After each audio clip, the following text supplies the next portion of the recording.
राज्यसभा चुनावों में बीजेपी और जेजेपी समर्थित निर्दलीय उम्मीदवार कार्तिकेय शर्मा की जीत के खिलाफ कांग्रेस नेता अजय माकन ने पंजाब और हरियाणा हाई कोर्ट का दरवाजा खटखटाया है।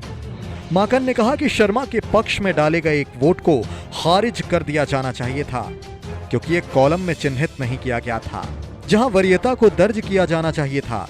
उन्होंने कहा कि चूंकि मत को वैध माना गया था और चुनाव परिणाम पर इसका असर पड़ा था, इसलिए उन्हें याचिका दायर करनी पड़ी।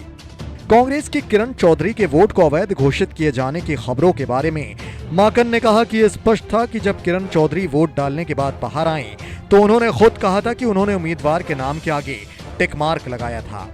हमने बैलेट नंबर देखा था जिस पर टिक मार्क लगाया गया था और उसके सीरियल नंबर की जांच भी की गई थी, और इसलिए इसमें कोई संदेह नहीं कि खारिज किया गया वोट किरण चौधरी का था। इसको लेकर कांग्रेस नेता किरण चौधरी ने ट्वीट कर कहा है कि मैं समझ सकती हूँ, माकन कई चुनाव हार चुके हैं, मेरी सहानुभूति उनके साथ है। माकन का इस तरह किसी का नाम लेना बेहद अपरिपक्व कदम है। मैं 2004 में एक वोट से हार गई थी और ये अभी भी नहीं पता कि ये किसका वोट था। रही बात कांग्रेस पार्टी के प्रति वफादारी की, तो उसका प्रमाण पत्र मुझे किसी से नहीं चाहिए। मेरी नेता सोनिया गांधी सब जानती हैं। माकन ने कांग्रेस के हरियाणा प्रभारी विवेक बंसल को भी आड़े हाथों लिया। उन्होंने कहा कि राज्यसभा चुनाव के लिए कांग्रेस अधिकृत मतदान एजेंट ने अंत तक कहा कि हमें एकल वरीयता के 30 मत मिले, जबकि केवल 29 मत एकल वरीयता के डाले गए।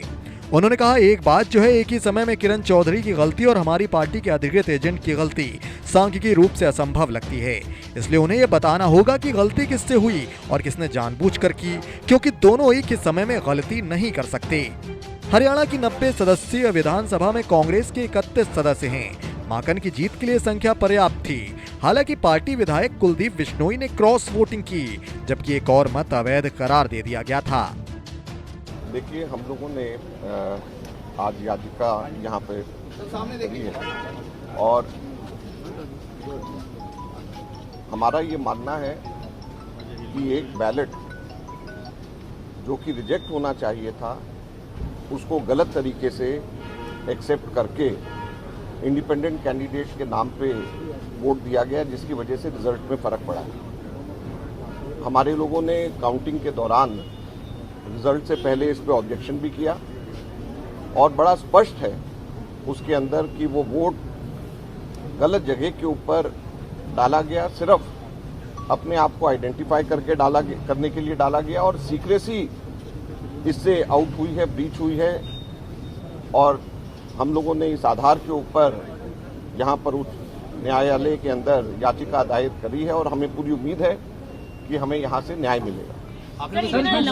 सर, वोट जो पहले वोट कैंसिल हुआ था, ये चर्चा आई सामने कि किरण चौधरी ने भी वोट आपके खिलाफ किया है और कुलदीप बिश्नोई ने आपके खिलाफ वोट किया है, तो क्या अब आइडेंटिफाई हो गए कि आपके पास किसका वोट है?